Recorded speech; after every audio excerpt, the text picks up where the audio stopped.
देश की सड़कों पर बवाल मच गया है। एक तरफ कांग्रेस के कार्यकर्ता है और दूसरी तरफ बीजेपी के कार्यकर्ता है। कोई टमाटर फेंक रहा है, कोई अंडे फेंक रहा है, कोई डंडे मार रहा है और कोई पत्थर फेंक रहा है। और सबसे बड़ी बात, पुलिस की मौजूदगी में मीडिया के कैमरों के सामने यह सब कुछ हो रहा है। और वहीं दिल्ली पुलिस की तरफ से दावा किया गया है कि जिस तरीके से नेपाल के अंदर जेएनजी की क्रांति हुई थी, उसी तरह से उसी तर्ज पर यूथ कांग्रेस का प्लान था कि मोदी सरकार के खिलाफ भी एक बड़ा और भयंकर, ये दिल्ली पुलिस की तरफ से दावा किया गया है। दिल्ली पुलिस की तरफ से जो दावा किया गया है उसमें क्या कुछ उनकी तरफ से कहा गया है मैं विस्तार से आपको बताने वाला हूं, लेकिन उससे पहले जरा ये तस्वीरें देखिए आप। ये तस्वीरें निकल करके सामने आई है देश के सबसे साफ सुथरे शहर इंदौर से। वही इंदौर जिसमें कुछ वक्त पहले मलमूत्र वाला पानी पी करके बड़ी संख्या में लोग मर गए। कैलाश विजयवर्गीय का इलाका, उनका क्षेत्र, विधानसभा क्षेत्र, और ऐसा लगता है कि पूरी कसर जो है वो यहां पर निकाली जा रही है। बीजेपी के कार्यकर्ता वो प्रोटेस्ट कर रहे थे, सामने से कुछ कांग्रेस के कार्यकर्ता वो भी आ गए। और इस बीच में आप देखिए कैमरे पर कैसे बीजेपी के कार्यकर्ता जो हाथ में भाजपा का झंडा लिए हुए हैं बाकायदा, वो दूसरी तरफ डंडे फेंक रहे हैं, दूसरी तरफ अंडे फेंक रहे हैं, टमाटर फेंक रहे हैं और बाकायदा पत्थर फेंके जा रहे हैं। शिकायत कर रहे हैं कैमरे में आकर के, मीडिया के कैमरों के सामने शिकायत कर रहे हैं कि देखो सामने से हमारे ऊपर पत्थर फेंक रहे हैं। लेकिन आप बहुत गौर से इस वीडियो को देखिएगा, खुद हाथ में पीछे पत्थर लिए हुए हैं और बार बार जहीर खान के एक्शन में बॉलिंग कर रहे हैं। जरा देख लीजिए।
कर रहे हैं लगातार। हम देखेंगे, देखिए किस प्रकार से कार्यकर्ता कांग्रेस के जो है वो लगातार पत्थर फेंक रहे हैं।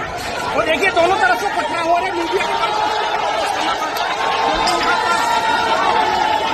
पुलिस संभाल रही है उनको, लेकिन कांग्रेस के कार्यकर्ता और बीजेपी कई सारी तस्वीरें निकल करके सामने आई है। कांग्रेस ने भी मोर्चा खोल दिया है। और क्या वाकई ये कोई जेएनजी वाली जो क्रांति या जो कुछ नेपाल में हुआ था उसी तर्ज पे हो रहा है या क्या हो रहा है, कहा नहीं जा सकता है। लेकिन ये तस्वीरें बहुत कुछ बयां करती।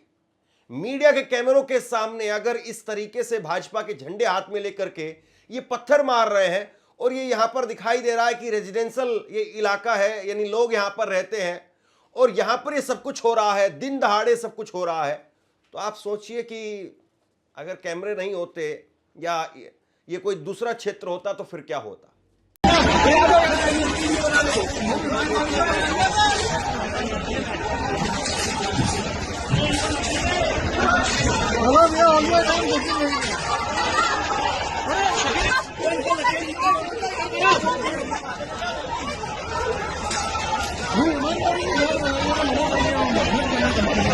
यूथ कांग्रेस की तरफ से भी अलग अलग जगह पर आज मोर्चा खोला गया और यूथ कांग्रेस की तरफ से कहा जा रहा है कि आपने हमारे 5 लोगों को गिरफ्तार किया है। पुलिस ने, दिल्ली पुलिस ने प्रोटेस्ट करने वाले जिन लोगों ने अपनी शर्ट उतार करके एआई समिट में प्रोटेस्ट किया था, उन लोगों को गिरफ्तार कर लिया है, 5 दिन की बाकायदा रिमांड पर भेज दिया। लेकिन अब इंडियन यूथ कांग्रेस की तरफ से कहा जा रहा है कि भाई आप हमारे लोगों को गिरफ्तार करके अगर आप ये सोचते हैं कि हमें डरा देंगे, धमका देंगे, तो हम पीछे नहीं हटेंगे। ये तस्वीर आप देखिए, ये तस्वीर निकल करके सामने आई है छत्तीसगढ़ से, और छत्तीसगढ़ के अंदर पुलिस बैरिकेड पर कांग्रेस के कार्यकर्ता चढ़ गए।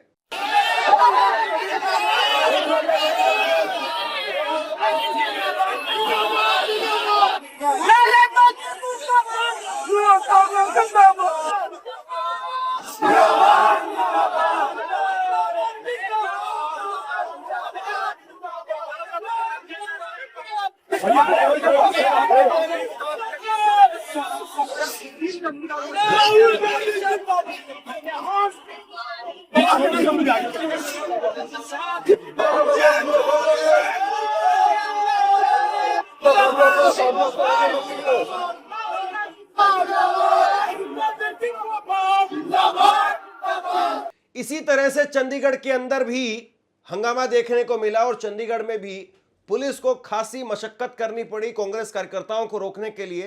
पानी की बौछार देखिए जरा आप अपनी स्क्रीन पर, किस तरीके से बड़ी भारी संख्या में चंडीगढ़ में कांग्रेस के कार्यकर्ता वो सड़कों पर उतर आए, और पुलिस ने पहले बैरिकेड लगाए, और बैरिकेड के बाद में भी जब स्थिति नहीं संभली, उसके बाद में पानी की बौछार यहां पर हुई।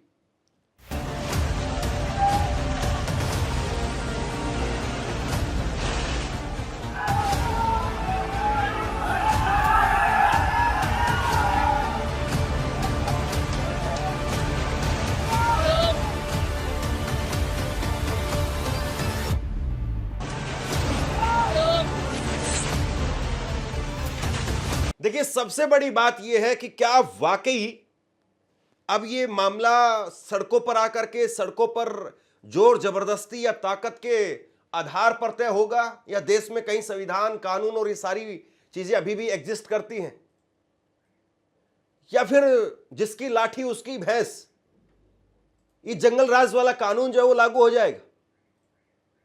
ज्यादातर भाजपा शासित राज्यों से इस तरह की तस्वीरें क्यों निकल करके सामने आ रही है? और सबसे बड़ी बात यह है कि इंदौर में जहां पर पुलिस की मौजूदगी में मीडिया कैमरों के सामने जहां पर पत्थर फेंके गए हैं, क्या उन लोगों को भी पुलिस गिरफ्तार करेगी? दूसरी तरफ का फुटेज वो भी निकाला जाए। कांग्रेस के कार्यकर्ताओं ने अगर पत्थर फेंके हैं, क्योंकि एक साइड का ही फुटेज जो है वो दिखाई दे रहा है, दूसरी तरफ का फुटेज भी निकाला जाए, सीसीटीवी फुटेज होंगे, और दुनिया भर के जो है वो आज के वक्त में आप अगर निकालने लगेंगे, खंगालने लगेंगे, तो बहुत कुछ आपको मिल जाता है। वायरल वीडियोस भी होंगे, वहां से भी आप चेहरे निकाल सकते हैं। तो भाजपा के कार्यकर्ताओं पर भी कार्रवाई होगी क्या? कांग्रेस के कार्यकर्ता तो न पी जाएंगे, क्योंकि इंदौर के अंदर बीजेपी की डबल इंजन की, ट्रिपल इंजन की आप कह दीजिए सरकार है। और जब कैलाश विजयवर्गीय वो कह रहे थे कि घंटा फर्क नहीं पड़ता है, क्या कह रहे थे आप, याद होगा आपको। तो इस मामले में क्या हो जाएगा? जब उस मामले में जहां पर दर्जनों लोगों की जो है वो मौत हो गई थी, उस मामले में नहीं हुआ, तो इस मामले में क्या हो जाएगा? किसी का इस्तीफा या क्या कुछ मांगने वाली बात है ही नहीं। लेकिन यह स्थिति जो है वो अपने आप में हैरान करने वाली है। अब आप अपनी स्क्रीन पर देखिए, दिल्ली पुलिस का यह दावा है, दिल्ली पुलिस का दावा है कि जेनजी क्रांति जो नेपाल में हुई थी, उसी तर्ज पर भारत में भी जेनजी क्रांति के जरिए मोदी सरकार के खिलाफ बड़ा प्लान था। एआई समिट में यूथ कांग्रेस का प्रदर्शन नेपाल के जेनजी आंदोलन से प्रेरित था। अब इतनी जल्दी दिल्ली पुलिस निष्कर्ष पर भी पहुंच गई। 24 घंटे भी नहीं बीते उससे पहले पुलिस का यह स्टेटमेंट भी सामने आ गया कि नेपाल वाली क्रांति या नेपाल वाला जो जेनजी का बवाल हुआ था, वो सब कुछ यहां पर करने की तैयारी थी। इतनी जल्दी जांच भी बैठ गई, कमेटी भी, जांच कमेटी भी आ गई और सब कुछ बता दिया गया। कमाल है, बहुत तेज है दिल्ली की सरकार की जो, या दिल्ली पुलिस की जो जांच है वो। और सबसे बड़ी बात यह है कि आरोप लगाना या ये कहना कि इन लड़कों की पहले से तैयारी थी या कुछ और था, वो समझ में आता है, पता चल जाता है। जो प्रारंभिक पूछताछ थी उसमें पता चल जाता है कि ठीक है भाई, आप लोगों की पहले तैयारी थी, या आप कहां से लेकर के आए, कब एंट्री हुई, किस तरीके से हुई। वो 2-2.5 घंटे की पूछताछ में प्रारंभिक तौर पर जो जांच सामने आ जाती है और उसमें पता चल जाता है। लेकिन नेपाल के साथ में जोड़ देना, भाई इतना आसान है क्या कि देश में दिल्ली के अंदर 4 इंजन की मोदी जी की सरकार चल रही है, सारे सांसद बीजेपी के, विधायक बीजेपी, कांग्रेस, और उसके बाद मुख्यमंत्री बीजेपी, फिर उसके बाद में प्रधानमंत्री बीजेपी, और इतना आसान है कि कोई नेपाल की जेनजी वाला बवाल यहां पर करवा देगा, और इतना आसान था तो इतनी जल्दी आपने डिकोड भी कर दिया, तो इसको आप रोक क्यों नहीं पाए?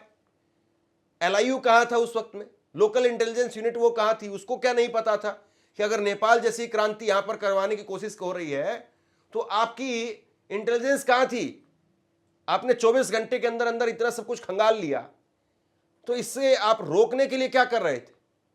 और मुझे लगता है कि एक तस्वीर और देखनी चाहिए, एक तस्वीर और निकल करके सामने आई आज यूथ कांग्रेस की तरफ से। आप स्क्रीन पर देखिए, यूथ कांग्रेस की तरफ से सड़कों के ऊपर गांधी जी की तस्वीर, गांधी जी की फोटो जो है वो लगवाई गई, और उसमें कहा गया कि शर्टलेस कांग्रेसी, क्योंकि महात्मा गांधी वो भी खुद कांग्रेस के राष्ट्रीय अध्यक्ष रहे हैं, तो वो भी कांग्रेसी थे, और उनकी एक तस्वीर लगाई है, और इस तस्वीर को दिल्ली पुलिस हटवा रही है। क्यों उतार रहे हो आप? सर इसमें क्या गलती लिखा हुआ है? इसमें तो किसी के लिए कुछ लिखा ही नहीं है भाई साहब, बेल्ट की नौकरी कर रहे हो, देश का राष्ट्रपिता महात्मा गांधी है, ये बात तो सब मान रहे हो ना? इसमें गलत क्या है तो ये बता दो आप एक बार, इसमें क्या गलत लिखा हुआ है? सर किस बात पे उतारे जा रहे हैं? एक चीज बता दो भाई, ये गलत है, मैं मान लूंगा इस चीज में ऑलरेडी भारत मंडपम में करने की मदद होगी। सर मैं एक बात पूछ रहा हूँ कि इसमें भारत मंडपम का एआई का कोई मतलब ही नहीं है सर, इसका रिलेशन बता दो मेरे को, ये दोनों चीज मिल रही है?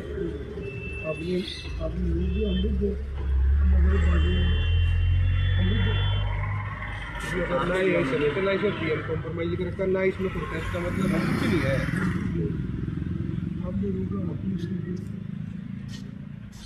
आपस में सर कंट्रोवर्सी क्रिएट ना हो।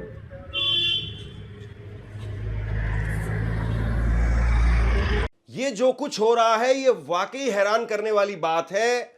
कांग्रेस ने अगर आपके हिसाब से गलती की तो उसको और दूसरे तरीके से मैनेज किया जा सकता था। हालांकि लोकतांत्रिक देश में विरोध प्रदर्शन होते हैं, और ऐसा नहीं था कि कोई विस्फोटक सामग्री लेकर के वो लोग वहां पर घुसे थे, या अगर कुछ ऐसा हुआ है तो पुलिस बता दे कि कोई विस्फोटक सामग्री लेकर के घुसे थे, या फिर उनके पास से कोई ब्लूप्रिंट प्राप्त हुआ है। हो सकता है कि कल को ये भी जानकारी आ जाए। लेकिन अगर केवल वो लोग वहां पर गए, अहिंसक तरीके से गए, कपड़े उतार दिए और कपड़े उतार करके प्रोटेस्ट किया, और उस बात को लेकर के इतना बवाल किया जाएगा। आप याद करिए, इतना हंगामा तो देश की संसद के अंदर, देश की संसद में जब कुछ लड़के पहुंच गए थे और वहां घुस करके उन्होंने कुछ कलर बॉम्ब वहां पर डाल दिए थे, इतना हंगामा तो तब भी नहीं हुआ था। इतना बवाल तो सड़कों पर तब भी देखने को नहीं मिला था। हालांकि वो 100% गलत था। देश की संसद में जो कुछ हुआ था वो 100% गलत था। उसको रत्ती भर भी जायज नहीं ठहराया जा सकता है, क्योंकि आप सरकारी सुरक्षा के साथ में वहां पर खिलवाड़ कर रहे थे, और आप अगर इस तरीके से कर सकते थे तो कुछ और भी कर सकते थे। यहां इन्होंने केवल अपने कपड़े उतारे थे, केवल नारेबाजी की थी। इसमें कुछ भी अहिंसक नहीं है। इसमें तरीके पर आप सवाल खड़े कर सकते हैं, लेकिन हिंसा कहीं नहीं थी। इसमें सिक्योरिटी ब्रीच करने वाला मामला कहीं नहीं था। केवल टी शर्ट थी अपनी। कोई चाकू छुरी लेकर के जाते, या कोई वेपन लेकर के जाते, या जिस तरीके से वो संसद में लेकर के गए थे कलर बम, अगर वो लेकर के जाते तो हाँ 100% ही कहा जा सकता था कि इनका प्रदर्शन जो है वो हिंसक था। और फिर तो मामला जो है वो न जाने कहां तक चला जाता, यूएपीए और कहां तक चला जाता। अभी भी दिल्ली पुलिस क्या कह रही, देखिए। दिल्ली पुलिस कह रही है कि हमें जांच करनी है कि आरोपियों ने पीएम मोदी के चेहरे वाली टी शर्ट पहनी थी, उसे किसने प्रिंट कराया। सभी आरोपियों के मोबाइल रिकवर करने की भी जरूरत है। इसके बाद में जुडिशियल मजिस्ट्रेट रवि ने सभी 4 आरोपियों को 5 दिनों के लिए पुलिस रिमांड पर भेज दिया है। यह अपने आप में हैरान करने वाली बात है कि एक ऐसे प्रोटेस्ट में भी 5 दिन की रिमांड मांगी गई है। वहां पर मोबाइल रिकवर किए जा रहे हैं, वहां पर यह जांच की जा रही है। यूथ कांग्रेस की तरफ से कहा गया कि वहां पर यह जांच की जा रही है कि किस किस से संपर्क हुआ था आपका, और कौन कौन कहां कहां पर आपको दिशा निर्देश दे रहा था, किसके निर्देश पर आपने इस तरीके से जाकर के ये प्रोटेस्ट किया। क्या राहुल गांधी इसमें इन्वॉल्व थे, क्या प्रियंका गांधी इन्वॉल्व थे? बीजेपी की तरफ से कहा जा रहा है कि राहुल गांधी के घर पर बैठ करके प्लानिंग हुई है। प्रियंका गांधी, राहुल गांधी, सोनिया गांधी तीनों बैठे हुए थे, तब ये प्लानिंग की गई कि आपको इस तरीके से जाकर के कपड़े उतारने। जैसे मान लो कि राहुल गांधी और प्रियंका गांधी और सोनिया गांधी के पास में और कोई काम नहीं हो, और अगर ऐसा ही है, चलिए मान लेते हैं कि बीजेपी का तर्क सही है, तो कल बीजेपी ने जो राहुल गांधी के घर के सामने जाकर के प्रोटेस्ट किया, क्या फिर नरेंद्र मोदी साहब ने और अमित शाह ने, राजनाथ सिंह ने और एनएसए अजीत डोभाल, उन सब ने आकर के जो अपने लड़कों को ट्रेन किया कि आपको इस तरीके से जाना है, ये तख्तियों पर लिखवाना है और ऐसी ऐसी होर्डिंग्स लिखवानी है और उसके बाद में राहुल गांधी के घर के सामने जाकर के पुतला फूंक करके आना है? क्या फिर वो कोर कमेटी जो है वो बैठी होगी, डिफेंस कमेटी वो बैठी होगी और उसके बाद में हुआ होगा? ये कितनी बचकानी बात है। लेकिन ये सब कुछ हो रहा है। पोस्टर उतारे जा रहे गांधी जी के, और इसको लेकर के यूथ कांग्रेस क्या कह रही है, सुनिए जरा। साल 2010 था और पूरी की पूरी बीजेपी सड़कों पर थी कॉमनवेल्थ गेम में के खिलाफ, कांग्रेस के खिलाफ प्रोटेस्ट करने के लिए।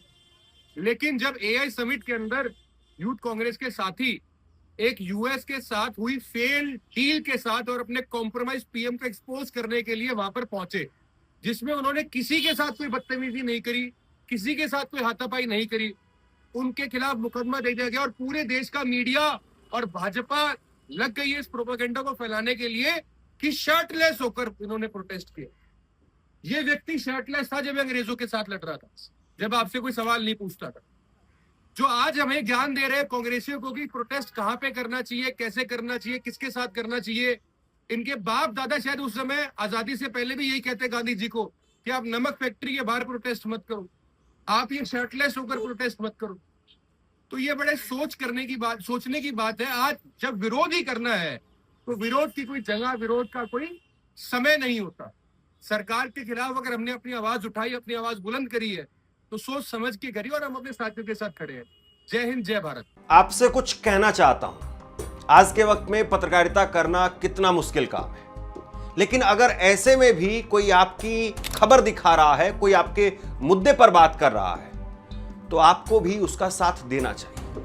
अगर आपको लगता है कि मेरी पत्रकारिता सही है, मैं आपके लिए आपकी खबर वो दिखा रहा हूं, तो ऐसे में आप मेरा सहयोग कीजिए। आप इस वीडियो को जब लाइक करेंगे तो लाइक के साथ में ही एक थैंक्स का बटन आपको दिखाई देगा। उस थैंक्स के बटन पर आप क्लिक कीजिए और जो भी सहयोग राशि दे सकते हैं वो दीजिए। दूसरा, आप चैनल को ज्वाइन कर सकते हैं और चैनल को ज्वाइन करके भी मुझे मदद कर सकते हैं। होर्डिंग लगाने की इजाजत नहीं है, बताइए आप इस पर जो है सवाल खड़े हो रहे हैं। कल ये कहा जा रहा था कि आपने वहां जाकर के प्रोटेस्ट क्यों किया, प्रोटेस्ट करने की अलग जगह है। अब ये कह रहे हैं कि सड़क पर होर्डिंग आप नहीं लगा सकते हैं। दरअसल हो सकता है कि इसको यह कह दिया जाए कि जिस सड़क पर आप होर्डिंग लगा रहे हैं उस सड़क से कई देशों के राष्ट्राध्यक्ष गुजर रहे हैं, या फिर जो दुनिया भर के अलग अलग कंपनियों के जो सीईओ यहां पर इस वक्त में भारत में आए हुए हैं वो जा रहे हैं, और वो देखेंगे कि भाई ये क्या मसला है, चर्चा वहां पर भी होगी। लेकिन क्या आपको लगता है कि आज के वक्त में इस तरीके से आप, वो एक कहावत कही जाती है जो देहात के अंदर, कि कुल्हड़ी के अंदर आप गुड़ फोड़ सकते हैं? मुमकिन ही नहीं है भाई। आज के वक्त में यहां कोई बैठ करके कुछ बोल रहा है तो दुनिया के किसी भी कोने में आप उसको सुन सकते हैं। अब दिल्ली पुलिस कह रही है, उसने कहा है कि देश विरोधी नारे इंटरनेशनल नेताओं और जानी मानी हस्तियों की मौजूदगी में लगाए गए। भागे हुए दूसरे आरोपियों को गिरफ्तार करने के लिए उनकी कस्टडी जरूरी है। पुलिस ने कहा कि 3 पुलिस वाले घायल हो गए हैं और आरोपियों के मोबाइल फोन बरामद करने हैं ताकि यह वेरीफाई किया जा सके कि उन्हें फंडिंग मिली थी या नहीं मिली थी। ये दिल्ली पुलिस की तरफ से कहा जा रहा है। 3 पुलिस वाले घायल हो गए हैं। अब वो क्या हथियार लेकर के आए थे कि वो घायल हो गए? और दिल्ली पुलिस कह रही कि हमें इनका मोबाइल फोन जब्त करना है कि कहीं इनको कोई फंडिंग तो नहीं हुई थी। अब वो फंडिंग हुई तो 10 जनपद से फंडिंग की गई कि राहुल गांधी ने अपने फोन से पेटीएम किया हो कि भैया 500 रुपए लो, आ जाओ, एक काम है, जरूरी काम है, कर दो जरा, 2 घंटे का काम है, आ जाओ जरा। तो राहुल गांधी ने 500 रुपए पेटीएम करके बुलाया था, या कराची से, लाहौर से, या फिर कनाडा से, या फिर कहां से, अमेरिका से, जापान से, जर्मनी से, कहां से बताएंगे? ये सारी तहकीकात होगी देश के सामने। दिल्ली पुलिस दूध का दूध और पानी का पानी करने वाली है। हैरान है हम लोग कि भाई एक इवेंट हुआ, एक इवेंट के अंदर एक ऐसे प्रोटेस्ट हुआ और अब उसको लेकर के इतना सब कुछ हो रहा है। और ये तो अभी तक हुआ है, आगे आगे देखिए होता है क्या। शेयर कीजिए इस खबर को, और लगातार मेरी नज़र बनी हुई है कि किस तरीके से क्या इस मामले को लेकर के अपडेट निकल करके सामने आ रही है, उस पर फिर बात करते हैं। आप क्या सोचते हैं नीचे कमेंट बॉक्स में लिख करके जरूर बताइए। धन्यवाद।